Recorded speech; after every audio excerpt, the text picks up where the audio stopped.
मी मराठी राजभाषा दिन असताना तुम्ही मराठीचा कार्यक्रम व्यवस्थित करू शकत नाही, यासारखी लाजिरवाणी गोष्ट नाही. तुम्ही खूप नाराज केलंय मला. देशमाने कुठं गेली? तू उठून उभी राहा. अरे कसलं खराब सूत्रसंचालन केलंस तू. सूत्रसंचालनामध्ये एकही काव्यपंक्ती नसावी का?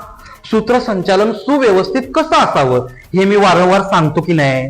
रोकडे, कशी कविता म्हणलीस तू? अरे थोड्या तरी भावना होत्या का त्यात? ओळखलत का सर मला पावसात आला कोणी, कपडे होते करदमलेले केसांवरती पाणी. अरे कुसुमाग्रजांनी किती छान कविता लिहिली. तू कशी म्हणली? मी कशी तयारी करून घेतली होती. मुख्याध्यापक महाशय मला म्हणाले, मुलांना मराठीत भाषण करता येऊ नये, कविता म्हणता येऊ नये. का मी तुम्हाला मराठी शिकवतो? का शिकवतो? अरे बोला बोला, मी तुमच्याशी बोलतोय. मराठी भाषेविषयी, मराठीच्या अस्मितेविषयी तुम्हाला अभिमान नसावा?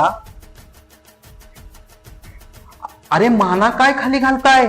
मागच्या वर्षीची मुलं काय भाषणं करायची, स्वलिखित कविता करायची आणि ते कार्यक्रमामध्ये सादर करायचे.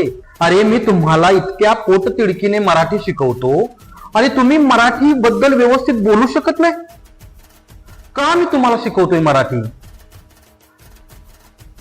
हे बरोबर नाही.